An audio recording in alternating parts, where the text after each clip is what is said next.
तो फ्रेंड्स, अगर दोस्तों चैनल पे कोई नया हो तो चैनल को सब्सक्राइब करें प्लीज़ दोस्तों, और चैनल को सब्सक्राइब करें और वीडियो को लाइक करें। प्रश्न 1 है, राजस्थान में विश्व के किस प्राचीनतम भूभाग के अवशेष पाए जाते हैं? राजस्थान में विश्व के किस प्राचीनतम भूभाग के अवशेष पाए जाते हैं? गोंडवाना लैंड, अंगारा लैंड, सी टेथिस सागर, डी ट्रेसियन लैंड। राजस्थान में विश्व के किस प्राचीनतम भूभाग के अवशेष पाए जाते हैं? तो इसका राइट आंसर हो जाएगा ए गोंडवाना लैंड। राजस्थान में किस प्राचीनतम भूभाग के अवशेष पाए जाते हैं? तो इसका राइट आंसर कौन सा आएगा? ए राइट हो जाएगा। गोंडवाना लैंड के अवशेष पाए जाते हैं। राजस्थान में गोंडवाना लैंड के अवशेष पाए जाते हैं। अगला प्रश्न,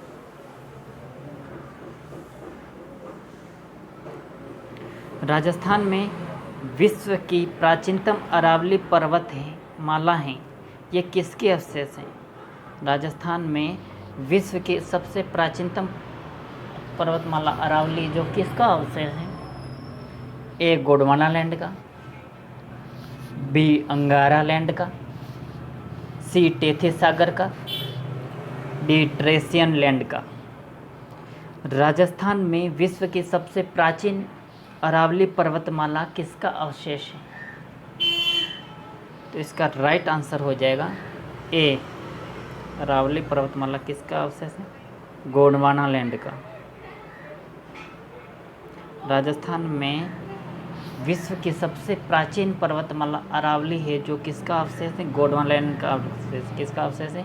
गोंडवाना लैंड का अवशेष है। अगला क्वेश्चन, राजस्थान का पश्चिमी भाग व खारे पानी की झीलें निम्न में से किसकी अवशेष हैं? राजस्थान में पाई जाने वाला राजस्थान का पश्चिमी क्षेत्र या फिर राजस्थान में पाई जाने वाली खारे पानी की झीलें किसका अवशेष हैं? ए अरब सागर का, बी टेथिस सागर का, सी हिंद महासागर का, डी भूमध्य सागर का। बताइए, राजस्थान के पश्चिमी क्षेत्र में पाए जाने वाले खारे पानी के झीलें ये किसका अवशेष है? तो इसका राइट आंसर कौन सा हो जाएगा? ऑप्शन नंबर ए राइट हो जाएगा। टेथिस सागर का अवशेष है। राजस्थान का पश्चिमी भूभाग और खारे पानी की झीलें किसका अवशेष है? टेथिस सागर का अवशेष है। टेथिस सागर का अवशेष। अगला क्वेश्चन,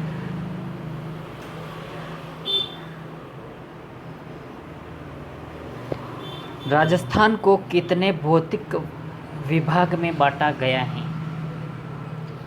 राजस्थान को कितने भौतिक विभाग में बांटा गया है?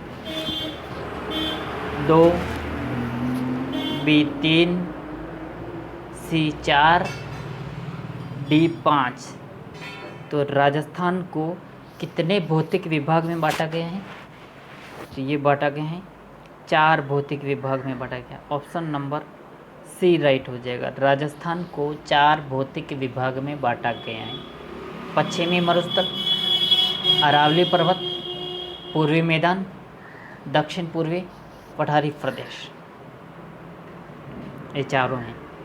अगला क्वेश्चन, राजस्थान का पश्चिमी भूभाग कुल क्षेत्रफल का कितना प्रतिशत है? ए 50%, बी 70%, सी 55%, डी 61%। राजस्थान का पश्चिमी भूभाग कुल क्षेत्रफल का कितना प्रतिशत है? तो इसका राइट आंसर क्या हो जाएगा? डी। राजस्थान का पश्चिमी भूभाग कुल क्षेत्रफल का कितना प्रतिशत हो जाएगा? 61% है। कितना होगा? 61% है। राजस्थान का पश्चिमी भूभाग कुल क्षेत्रफल का लगभग 61% भाग है। अगला क्वेश्चन, राजस्थान के मरुस्थल को किस नाम से जाना जाता है? ए कच्छ मरुस्थल, बी सहस्त्र मरुस्थल, सी सिंध का मरुस्थल, डी थार का मरुस्थल। राजस्थान के मरुस्थल को किस नाम से जाना जाता है? ए कच्छ का मरुस्थल, बी सहस्त्र का मरुस्थल, सी सिंध का मरुस्थल, डी थार का मरुस्थल। तो इसका राइट आंसर क्या हो जाएगा? डी राइट हो जाएगा। राजस्थान के मरुस्थल को थार का मरुस्थल कहते हैं। कौन सा मरुस्थल कहेंगे? राजस्थान के मरुस्थल को थार का मरुस्थल कहा जाता है। क्लियर? अगला प्रश्न,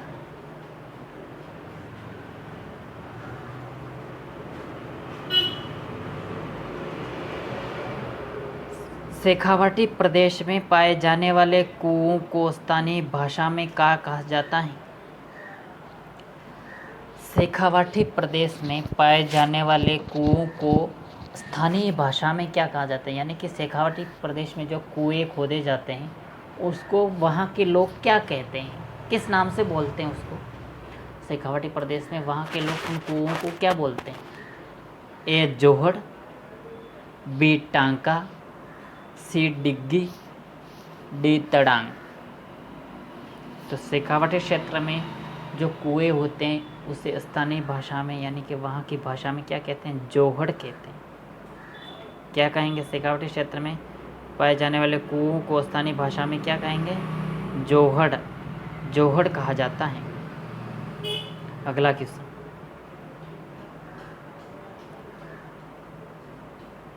पश्चिमी मरुस्थल प्रदेश को कितने उपभौतिक विभागों में भौतिक विभागों में विभाजित किया जा सकता है?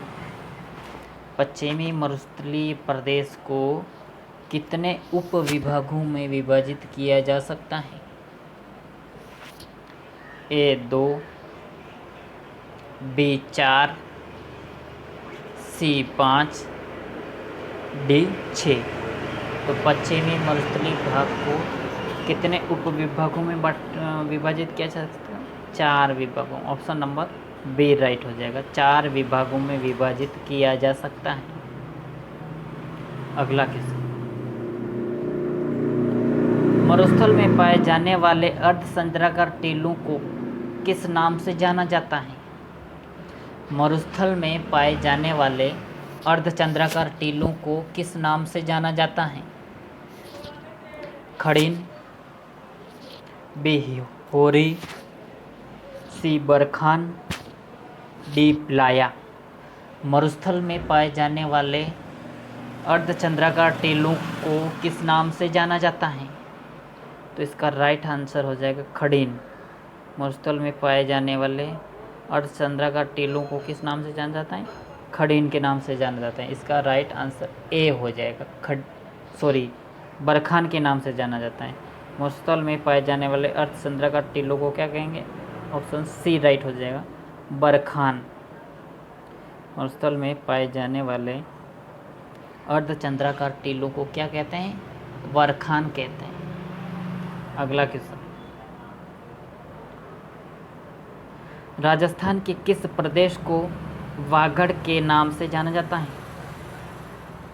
राजस्थान के किस प्रदेश को वागड़ के नाम से जाना जाता है? राजस्थान के किस प्रदेश को वागड़ के नाम से जाना जाता है?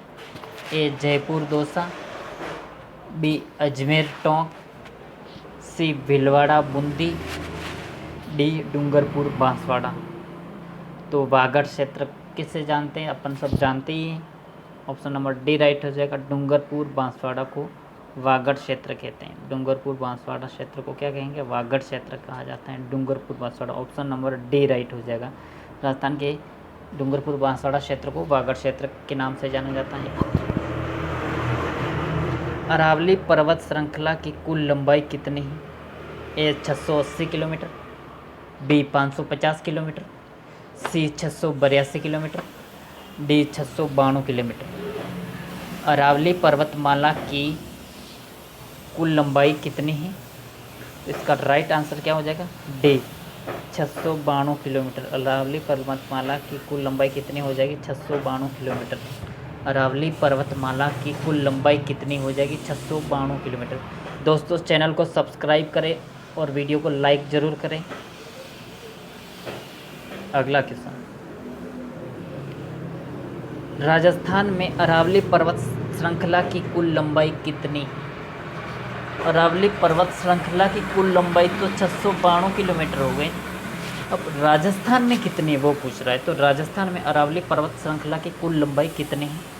ए 550 किलोमीटर, बी 680 किलोमीटर, सी 682 किलोमीटर, डी 692 किलोमीटर। बताइए राजस्थान में अरावली पर्वत श्रृंखला की कुल लंबाई कितनी है? तो इसका राइट आंसर हो जाएगा ए 550 किलोमीटर। राजस्थान में अरावली पर्वतमाला की कुल लंबाई कितनी हो जाएगी? 550 किलोमीटर है। और अरावली पर्वतमाला की कुल लंबाई पूछे तो 692 किलोमीटर। अगला क्वेश्चन, अरावली पर्वत श्रृंखला का घटती हुई ऊंचाई क्रम है। अरावली पर्वत श्रृंखला की ऊंचाई के अनुसार घटता हुआ क्रम कौन सा है? दक्षिण पूर्व से उत्तर पश्चिम, बी दक्षिण पश्चिम से उत्तर पूर्व, सी उत्तर पश्चिम से दक्षिण पश्चिम, डी उत्तर पूर्व से दक्षिण पश्चिम। अरावली पर्वतमाला की ऊंचाई के अनुसार घटता हुआ क्रम किस दिशा से किस दिशा की ओर है? तो ये है दक्षिण पश्चिम से उत्तर पूर्व की ओर। ऑप्शन नंबर बी राइट हो जाएगा। क्या हो जाएगा? ऑप्शन नंबर बी राइट हो जाएगा। दक्षिण पश्चिम से उत्तर पूर्व, यानी कि सिरोही से अजमेर की झुंझुनू की तरफ जाते हैं तो ऊंचाई घटती जाती है। तो दक्षिण पश्चिम से उत्तर पूर्व की ओर ऊंचाई घटती है। क्रम क्या करता है? घटता है। अगला क्वेश्चन, अरावली पर्वतमाला की सबसे ऊंची चोटी कौन सी है? ए तारागढ़, बी शेर, सी जरगा, डी गुरु शिखर। अरावली पर्वतमाला की सबसे ऊंची चोटी कौन सी है? तारागढ़, शेर, जरगा या गुरु शिखर। तो इसका राइट आंसर क्या हो जाएगा? डी राइट हो जाएगा। अरावली पर्वतमाला की सबसे ऊंची चोटी कौन सी हो जाएगी? गुरु शिखर। अरावली पर्वतमाला की सबसे ऊंची चोटी कौन सी है? गुरु शिखर अरावली पर्वतमाला की सबसे ऊंची चोटी है। गुरु शिखर की ऊंचाई कितनी है? ए 1729 मीटर, बी 1722 मीटर, सी 1727 मीटर और डी 1539 मीटर। तो गुरु शिखर तो सबसे ऊंची चोटी है और इसकी ऊंचाई कितनी हो जाएगी? 1722 metre. Option number B right हो जाएगा। गुरु शिखर की ऊंचाई कितनी है? 1722 मीटर। गुरु शिखर के ऊपर स्थित मंदिर को मिलाकर इसकी टोटल ऊंचाई 1727 मीटर है। दत्तात्रेय जी का मंदिर है, उसको मिलाकर बहुत सारी बुकों में दे रखा है कि गुरु शिखर की ऊंचाई 1727 मीटर है। वो मंदिर के साथ जोड़ते हैं तो 1727, बाकी गुरु शिखर की ऊंचाई 1722 मीटर ही है। अगला क्वेश्चन, अरावली पर्वतमाला की दूसरी ऊंची चोटी कौन सी है? ए जरगा, बी तारागढ़, सी रघुनाथगढ़, डी शेर। अरावली पर्वतमाला की दूसरी सबसे ऊंची चोटी कौन सी है? पहली गुरु शिखर, तो दूसरी कौन सी हो जाएगी? गुरु से दिल जरा आशा रख, यानी कि शेर। अरावली पर्वतमाला की दूसरी सबसे ऊंची चोटी हो जाएगी शेर। ऑप्शन नंबर डी राइट हो जाएगा। अरावली पर्वतमाला की दूसरी कौन सी चोटी हो जाएगी? शेर, जिसकी ऊंचाई लगभग 1597 मीटर। कितनी? लगभग 1597 मीटर है। पहली गुरु शिखर, फिर शेर, फिर जरगा, रागा, दिलवाड़ा आदि। अगला क्वेश्चन, उत्पत्ति की दृष्टि से अरावली किस प्रकार की पर्वतमाला है? ए खंडित, बी अवशिष्ट, सी सपाट, डी वलित। उत्पत्ति की दृष्टि से अरावली वह किस प्रकार की पर्वतमाला है? उत्पत्ति की दृष्टि से पूछा है ना, तो किस तरह की पर्वतमाला है अरावली? यह एक वलित पर्वतमाला है। उत्पत्ति की दृष्टि से अरावली पर्वतमाला एक वलित पर्वतमाला है। कौन सी पर्वतमाला है भाई? उत्पत्ति की दृष्टि से अरावली पर्वतमाला एक वलित पर्वतमाला है। अगला क्वेश्चन, मध्य भारत की सबसे ऊंची चोटी कौन सी है? ए नंगा पर्वत, बी गुरु शिखर, सी तारागढ़, डी अन्नामलाई। मध्य भारत के लिए पूछा, इंडिया लेवल का क्वेश्चन है। मध्य भारत की सबसे ऊंची चोटी कौन सी है? कौन सी हो जाएगी? इसका राइट आंसर क्या हो जाएगा? बी, मध्य भारत की सबसे ऊंची चोटी कौन सी है? गुरु शिखर। और अरावली की सबसे ऊंची चोटी कौन सी है? गुरु शिखर, जिसकी ऊंचाई 1522 मीटर, मंदिर को मिलाकर 1527 मीटर। क्लियर? मध्य भारत की सबसे ऊंची चोटी कौन सी हो जाएगी? गुरु शिखर। कहाँ पर स्थित है? ये सिरोही जिले में स्थित है, माउंट आबू। अगला क्वेश्चन, मध्य भारत की सबसे ऊंची चोटी कौन सी है? मध्य अरावली की पूछा, वो मध्य भारत की गुरु शिखर हो गई। अब मध्य अरावली की कौन सी चोटी है? शेर, बी रघुनाथगढ़, सी टाटगढ़, डी झरगा। तो मध्य अरावली की सबसे ऊंची चोटी कौन सी हो जाएगी? तो इसका राइट आंसर हो जाएगा सी, मध्य अरावली की सबसे ऊंची चोटी कौन सी हो जाएगी? टाटगढ़। कहाँ पर स्थित है? अजमेर में स्थित है। मध्य अरावली की सबसे ऊंची चोटी कौन सी हो जाएगी भाई? टाटगढ़। मध्य भारत की सबसे ऊंची चोटी कौन सी हो जाएगी? गुरु शिखर। ये सिर्फ अरावली की है, टाटगढ़। अगला क्वेश्चन, अरावली की खो नामक चोटी कहाँ स्थित है? अरावली की खो नामक चोटी कहाँ पर स्थित है?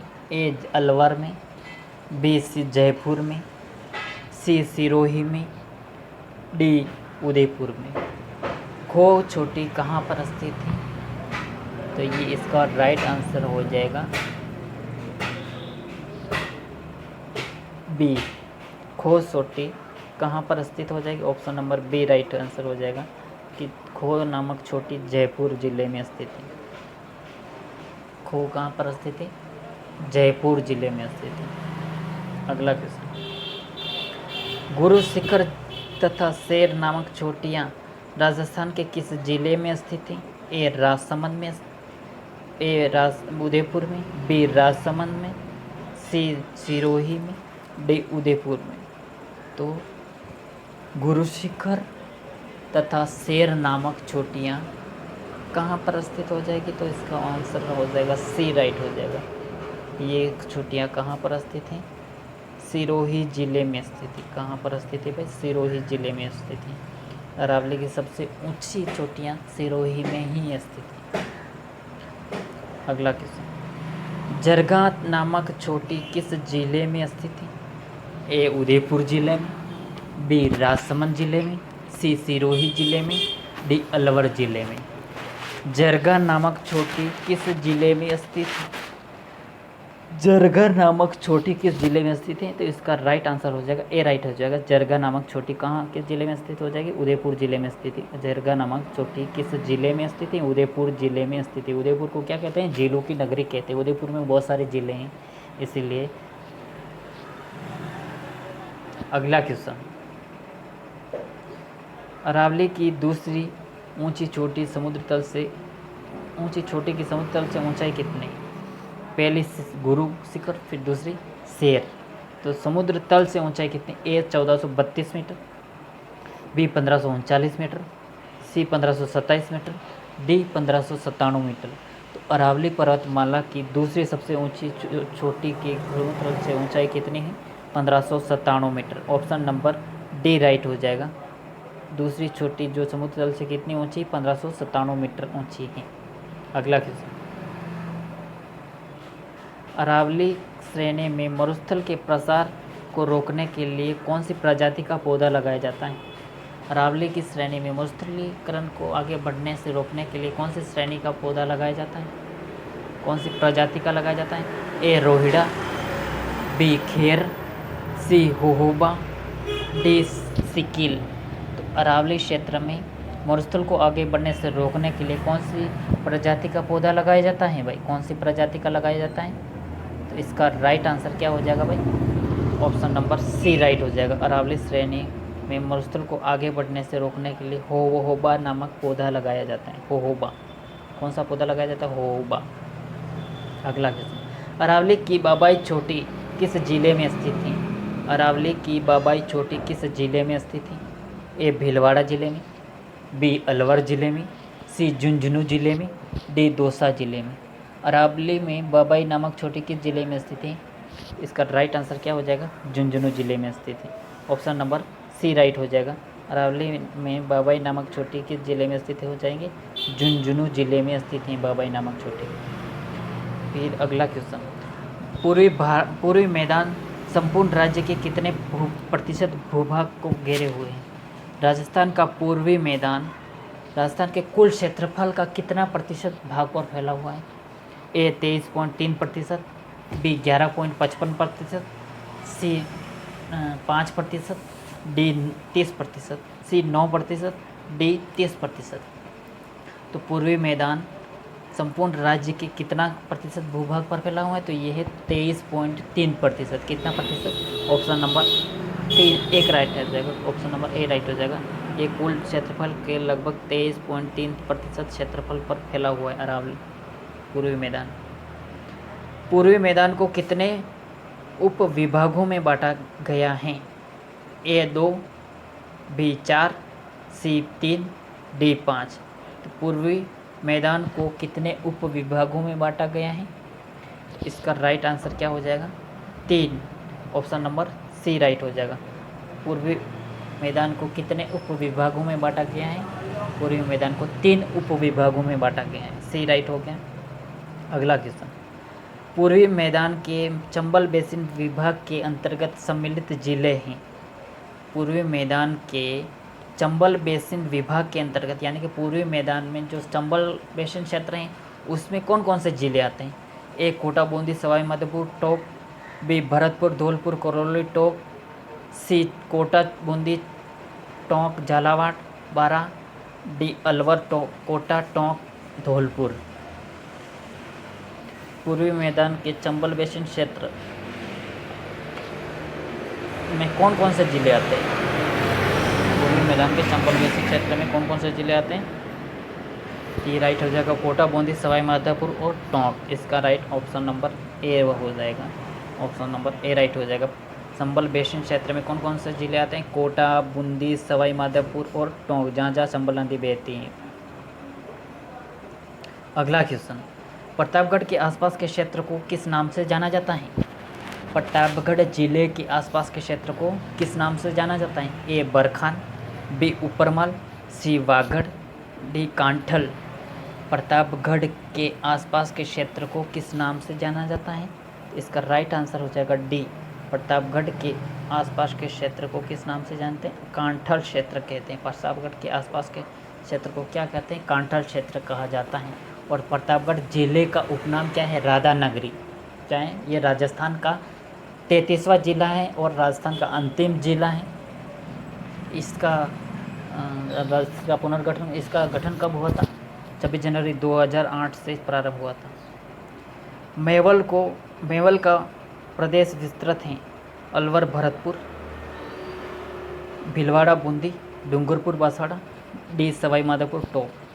मेवल क्षेत्र कौन सा है? मेवल क्षेत्र ए अलवर, भरतपुर, बी भीलवाड़ा, बूंदी, सी डूंगरपुर, बांसवाड़ा, डी सवाई माधोपुर 2। तो मेवल क्षेत्र कौन सा हो जाएगा? ऑप्शन नंबर सी राइट हो जाएगा। मेवल क्षेत्र कहते हैं डूंगरपुर बांसवाड़ा क्षेत्र को। मेवल क्षेत्र कौन सा है? डूंगरपुर बांसवाड़ा क्षेत्र। वागड़ क्षेत्र भी यही है, डूंगरपुर बांसवाड़ा क्षेत्र। और मेवल क्षेत्र डूंगरपुर बांसवाड़ा क्षेत्र को कहा जाता है। अगला क्वेश्चन, पश्चिमी मरुस्थलीय भाग में बालू का स्तूप मुक्त प्रदेश हैं। ए सम, बी बिलाड़ा, सी पोखरन, डी कोलायत।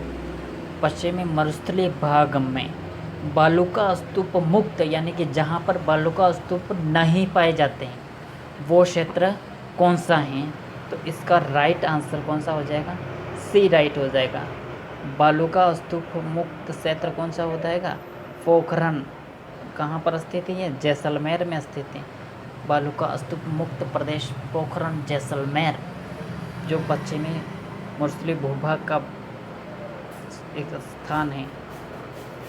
रण कहा जाता है ए जैसलमेर के गडर रोड तक के भाग को, बी जैसलमेर के कोलायत को, सी जैसलमेर से पोखरण तक के क्षेत्र को, डी जैसलमेर से हिंदुमल कोट तक के क्षेत्र को। रण किस क्षेत्र को कहा जाता है? तो रण कहा जाता है जैसलमेर से पोखरण तक के क्षेत्र को रण कहा जाता है। अगला क्वेश्चन, अरावली में पाया जाने वाला मुख्य दर्रा कौन सा है? तो इसका राइट आंसर डी देवसूरत दर्रा। जलवायु के आधार पर राजस्थान का कितना भाग है? 5।